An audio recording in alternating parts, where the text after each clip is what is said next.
हाँ तो नमस्कार साथियों, कैसे हैं आप लोग। उम्मीद करते हैं बेहतर होंगे, स्वस्थ होंगे, मस्त होंगे और अपने क्लास 10th बोर्ड एग्जाम की तैयारी बेहतरीन ढंग से कर रहे होंगे। 2025 बोर्ड एग्जाम में पूछे जाने वाले रासायनिक सूत्रों को लेकर आज उपस्थित हुए हैं। यह रासायनिक सूत्र पूरे 5 नंबर का आता है, इसलिए आप लोग यदि इस वीडियो को देख लेते हैं तो 5 नंबर यहाँ से बाहर नहीं जाएंगे। इसलिए आप लोग चैनल को सब्सक्राइब कर लीजिएगा और दोस्तों के साथ भी शेयर कर दीजिएगा। चलिए बिना समय गवाए करते हैं आज के सेशन को स्टार्ट।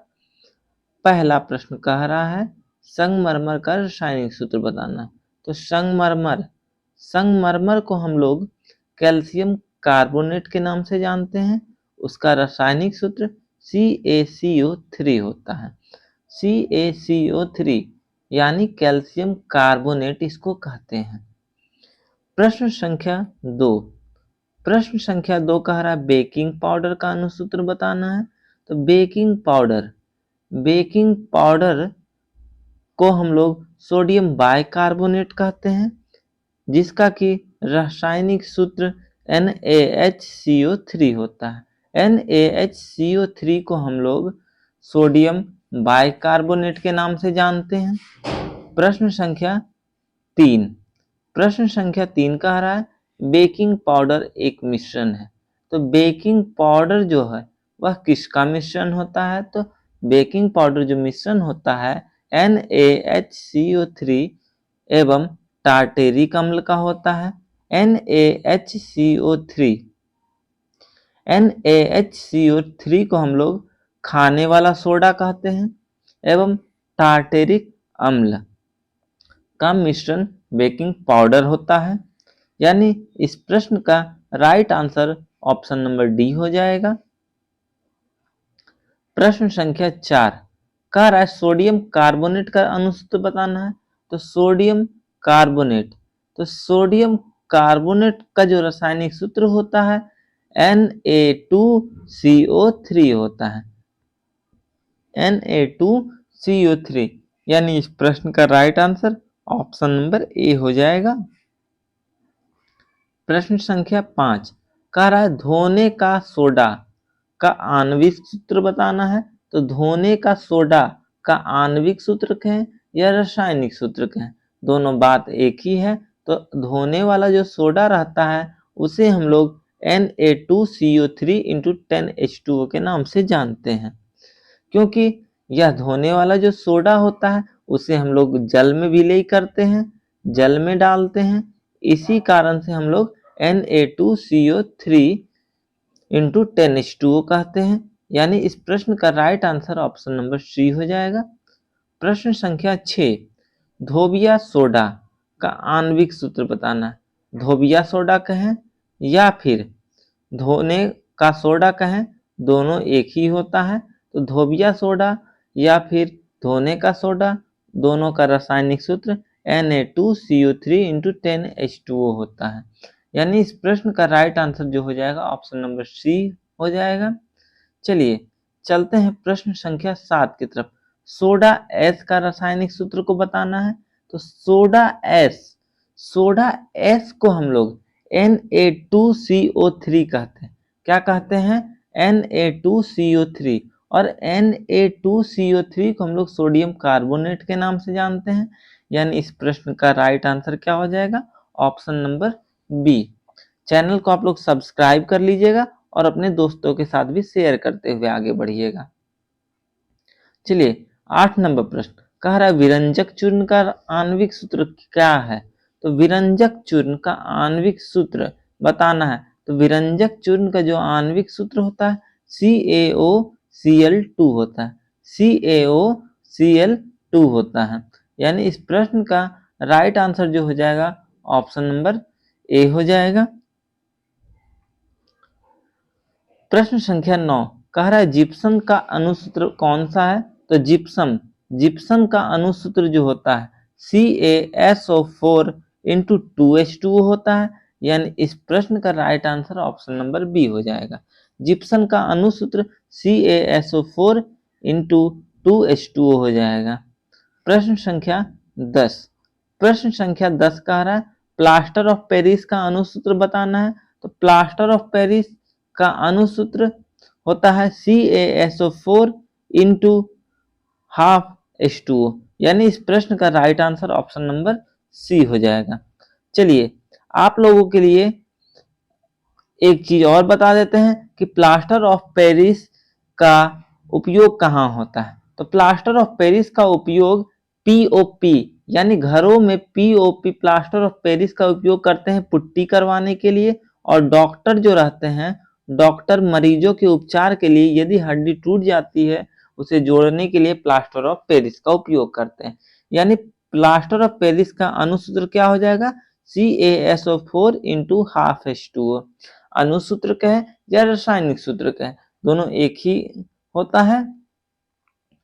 प्रश्न संख्या 11 नंबर प्रश्न कह रहा है CaOCl2 यौगिक का प्रचलित नाम क्या है। तो CaOCl2 जो यौगिक हमारे सामने दिया गया है, इस यौगिक को हम लोग विरंजक चूर्ण के नाम से जानते हैं। इस यौगिक को हम लोग विरंजक चूर्ण के नाम से जानते हैं, यानी right answer option number B हो जाएगा। प्रश्न संख्या 12 नीला थोथा या फिर नीला थूथा को हम लोग तूतिया के नाम से जानते हैं। इसी को हम लोग इंग्लिश में ब्लू बिटुमिनस कहते हैं। उसका रासायनिक सूत्र को बताना है। तो ब्लू बिटुमिनस का जो रासायनिक सूत्र होता है CuSO4 इंटू 5H2O होता है। क्या होता है नीला थोथा का रासायनिक सूत्र CuSO4 इंटू 5H2O। प्रश्न संख्या 13 बैटरी का अम्ल है। तो बैटरी में जो अम्ल डाला जाता है प्रयोग होता है वह सांद्र H2O होता है, यानी H2SO4 होता है, यानी डाइल्यूट H2SO4। H2SO4 को हम लोग क्या किस नाम से जानते हैं। तो सल्फ्यूरिक एसिड के नाम से जानते हैं, सल्फ्यूरिक अम्ल के नाम से जानते हैं। यानी बैटरी के अंदर जिस अम्ल का प्रयोग होता है वह सांद्र सल्फ्यूरिक अम्ल होता है। Right answer option number C हो जाएगा। प्रश्न संख्या 14 कह रहा है सोडा एस का रासायनिक सूत्र है। तो सोडा एस का जो रासायनिक सूत्र होता है Na2CO3 होता है।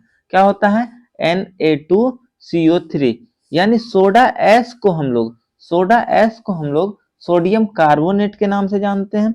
यानी इस प्रश्न का right answer option number B हो जाएगा। चलिए नेक्स्ट प्रश्न 15 नंबर प्रश्न की ओर चलते हैं। कह रहा है कली चूना का रासायनिक सूत्र है।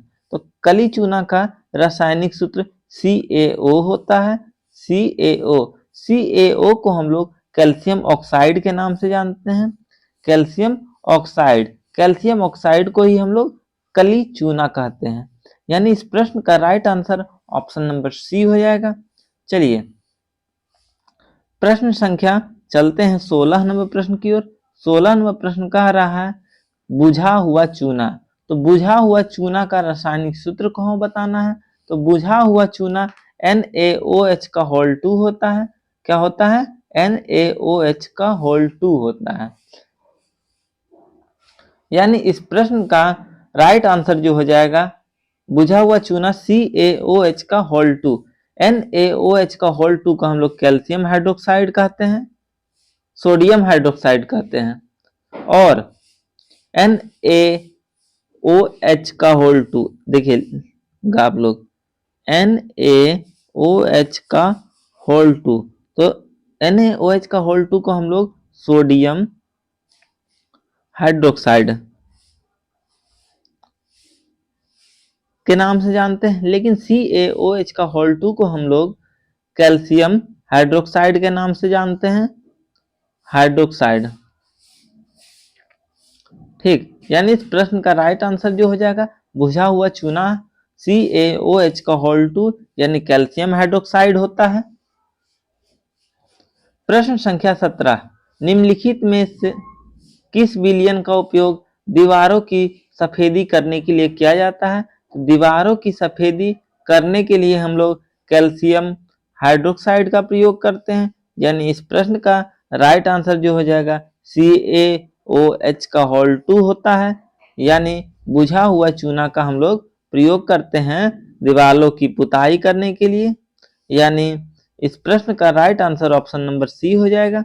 प्रश्न नंबर 18। 18 नंबर प्रश्न कह रहा है नमक। नमक का रासायनिक सूत्र बताना है। नमक का जो रासायनिक सूत्र होता है NaCl होता है। NaCl को हम लोग सोडियम क्लोराइड कहते हैं। सोडियम क्लोराइड कहते हैं, इसे ही हम लोग साधारण नमक के नाम से जानते हैं। साधारण नमक या फिर नमक सोडियम क्लोराइड होता है। प्रश्न संख्या 19। आयोडीन युक्त नमक है, तो आयोडीन युक्त नमक कौन कौन है? तो NaCl प्लस Ki प्लस, इसके बाद ये भी आयोडीन युक्त नमक है क्योंकि इसमें K जब पोटेशियम के साथ आयोडीन जुटा हुआ है और यहाँ पर भी पोटेशियम के साथ आयोडीन जुटा हुआ है, इसलिए हम कह सकते हैं कि A और B दोनों आयोडीन युक्त नमक है। प्रश्न संख्या 20। प्रश्न संख्या 20 कह रहा है उभयधर्मी ऑक्साइड का उदाहरण है, तो उभयधर्मी ऑक्साइड का यहाँ पर उदाहरण है Al2O3, यानी इस प्रश्न का राइट आंसर जो हो जाएगा उभयधर्मी ऑक्साइड का उदाहरण Al2O3 हो जाएगा। प्रश्न संख्या 21। प्रश्न संख्या 21 कह रहा है Al2O3 एक ऑक्साइड है। किस चीज का ऑक्साइड है? Al2O3 जो है उभयधर्मी ऑक्साइड है, यानी राइट आंसर जो हो जाएगा ऑप्शन नंबर ए हो जाएगा। प्रश्न संख्या 22। प्रश्न संख्या 22 में कह रहा है लाफिंग गैस का सूत्र बताना है। लाफिंग गैस का अणुसूत्र क्या है या रासायनिक सूत्र क्या है? वो नाइट्रस ऑक्साइड होता है। N2O को नाम से हम लोग नाइट्रस ऑक्साइड को जानते हैं, जिसे कि हम लोग लाफिंग गैस के भी नाम से जानते हैं, जिसे कि हम लोग लाफिंग गैस के नाम से जानते हैं। लाफिंग गैस मतलब नाइट्रस ऑक्साइड N2O। प्रश्न संख्या 23। प्रश्न संख्या 23 कह रहा है पोटेशियम नाइट्रेट का रासायनिक सूत्र होता है, तो पोटेशियम नाइट्रेट का रासायनिक सूत्र KNO3 होता है। KNO3 को हम लोग पोटेशियम नाइट्रेट के नाम से जानते हैं, यानी इस प्रश्न का right answer option number B हो जाएगा। प्रश्न संख्या 24। प्रश्न संख्या 24 कह रहा है निम्नलिखित में से कौन चूने के पानी को दूधिया कर देता है? तो चूने के पानी को कार्बन डाइऑक्साइड दूधिया कर देता है, यानी इस प्रश्न का राइट आंसर जो हो जाएगा ऑप्शन नंबर सी हो जाएगा। यानी हम कह सकते हैं निम्नलिखित में कौन सा गैस चूने के पानी को दूधिया करता है? तो वह कार्बन डाइऑक्साइड होगा, यानी इस प्रश्न का राइट जो आंसर हो जाएगा ऑप्शन नंबर सी हो जाएगा। प्रश्न संख्या 25। 25 नंबर प्रश्न कह रहा है शुष्क बर्फ का रासायनिक सूत्र को बताना है, तो शुष्क बर्फ को हम लोग कार्बन डाइऑक्साइड के नाम से जानते हैं, यानी इस प्रश्न का राइट आंसर जो है वह कार्बन डाइऑक्साइड हो जाएगा, यानी CO2 हो जाएगा। ऑप्शन नंबर बी सही हो जाएगा। कार्बन डाइऑक्साइड को ही हम लोग शुष्क बर्फ के नाम से जानते हैं। प्रश्न संख्या 26। 26 नंबर प्रश्न कह रहा है अम्ल के जलीय विलयन में निम्नलिखित में से कौन सा उत्पन्न होता है? तो अम्ल के जलीय विलयन में हम लोग H+ आयन निकलता है, जैसे कि अब यहाँ पर हम लेते हैं, क्योंकि हम लोग यहाँ जानते हैं कि एसिड और बेस के मिलने से लवण और क्षार बनता है, लवण और जल बनता है, और वहां पर जो रहता है H+ आयन होता है। अम्ल के जलीय विलयन में हमेशा जो उपस्थित होता है वह H+ आयन होता है, यानी जो H+ आयन देगा उसे हम लोग अम्ल कहेंगे। Right option option number C हो जाएगा। 27 नंबर प्रश्न क्षार के जलीय विलयन में निम्नलिखित में कौन उत्पन्न होता है? तो अम्ल में H+ आयन होता है, अम्ल में H+ आयन होता है, और क्षार में जो होता है OH निगेटिव आयन होता है। क्या होता है? OH निगेटिव आयन होता है, यानी यहाँ पर क्षार की चर्चा कर रहा है तो OH निगेटिव आयन हो जाएगा। प्रश्न संख्या 28। 28 नंबर प्रश्न कह रहा है निम्नलिखित में कौन सा आयन लाल लिटमस पत्र को नीला कर देता है? इसके लिए हम आप लोगों को ट्रिक दिए हैं कि अनल और बेलन, ये ट्रिक दिए हैं। तो बेस रहेगा, बेस मतलब क्षार रहेगा, क्षार रहेगा तो लाल को क्या कर देगा? नीला में कर देगा, यानी लाल को किसमें बदल रहा है, नीला में बदल रहा है, तो वो क्या है, तो क्षार है। और क्षार क्या कर देता है, तो क्षार देता है OH निगेटिव आयन। यानी इस प्रश्न का राइट आंसर क्या हो जाएगा, ऑप्शन नंबर सी हो जाएगा, OH निगेटिव आयन हो जाएगा। प्रश्न संख्या 29 नंबर प्रश्न कह रहा है कि निम्नलिखित में कौन सा आयन नीला लिटमस पत्र को लाल कर देता है। तो उसमें के लिए हम लोग बेलन बताएं और इसके लिए अनल बताएं। अनल मतलब एसिड। एसिड जो होता है ब्लू को रेड में बदल देता है, ब्लू को रेड में बदल देता है। यानी एसिड क्या होता है, तो एसिड जो H+ आयन को देगा उसे हम लोग एसिड कहेंगे, यानी अम्ल कहेंगे। यानी राइट आंसर जो हो जाएगा ऑप्शन नंबर ए हो जाएगा। प्रश्न संख्या 30 प्रश्न संख्या 30 कह रहा है प्रयोगशाला में संश्लेषित पहला कार्बनिक यौगिक कौन है। तो प्रयोगशाला में जो पहला संश्लेषित कार्बनिक यौगिक है NHCONH2 है। यानी इस प्रश्न का राइट आंसर जो हो जाएगा ऑप्शन नंबर सी हो जाएगा। इस प्रश्न का right answer option number C. Channel को आप लोग सब्सक्राइब करते हुए चलिएगा और अपने दोस्तों के साथ भी शेयर कर दीजिएगा।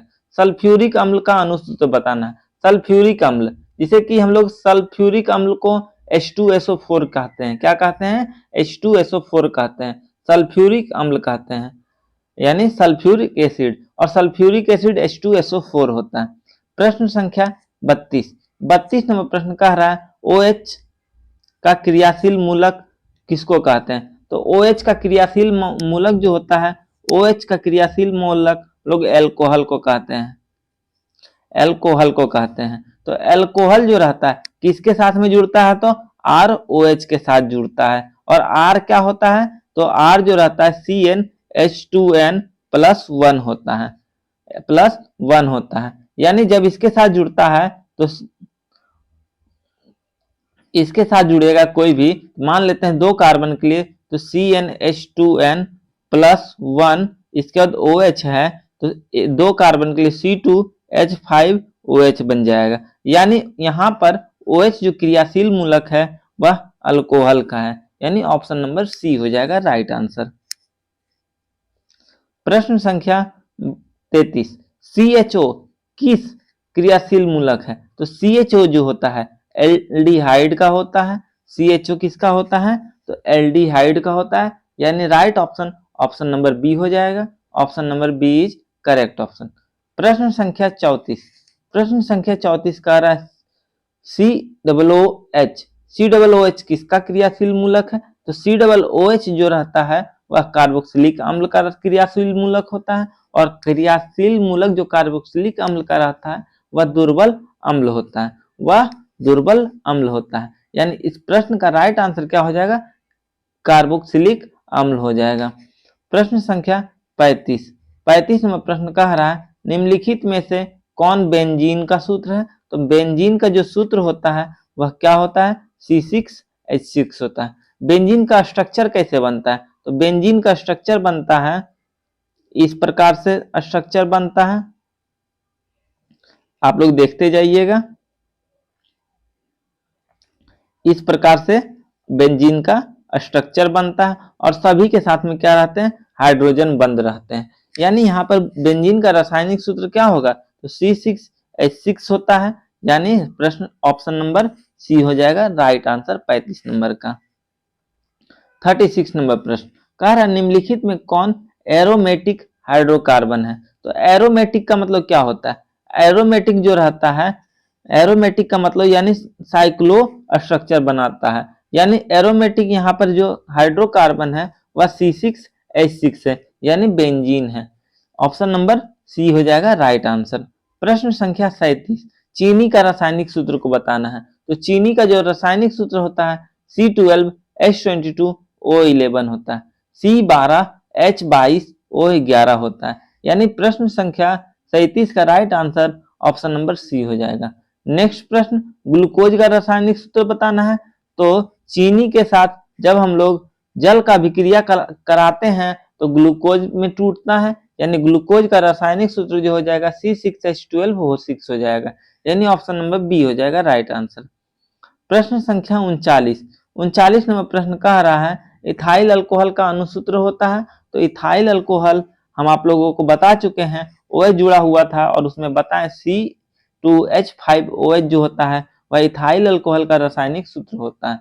यानी ऑप्शन नंबर बी हो जाएगा इस प्रश्न का राइट आंसर। इथाइल अल्कोहल का रासायनिक सूत्र क्या होता है? तो C2H5OH, यानी ऑप्शन नंबर बी हो जाएगा।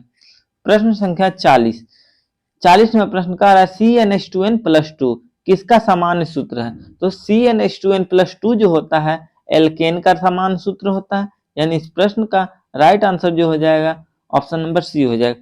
CnH2n+2 होता है एल्केन का। इसके बाद CnH2n जो होता है एल्कीन का, इसका क्या होता है? CnH2n होता है। और एल्काइन का क्या होता है? अल्काइन का जो होता है CnH2n-2 होता है। यानी यहाँ पे कह रहा है CnH2n+2 जो है किसका समान सूत्र है? तो एल्केन का समान सूत्र है। प्रश्न संख्या 41वें प्रश्न कह रहा है CnH2n किसका समान सूत्र है? तो अभी तुरंत बताएं, CnH2n जो होता है एल्कीन का समान सूत्र होता है। प्रश्न संख्या 42 और यह अंतिम प्रश्न है, कह रहा है CnH2n-2 किसका समान सूत्र होता है? तो अल्काइन का समान सूत्र CnH2n-2 होता है। उम्मीद करते हैं यहाँ तक आप लोगों को समझ आया होगा। आप लोग एक भी प्रश्न नहीं छोड़िएगा यहाँ से यदि आता है तो। लेकिन आप लोग चैनल को अभी तक यदि सब्सक्राइब नहीं किए हैं तो सब्सक्राइब कर लीजिएगा और बेल आइकन को भी दबा दीजिएगा। चलिए तब तक के लिए धन्यवाद, फिर मिलते हैं नेक्स्ट वीडियो में।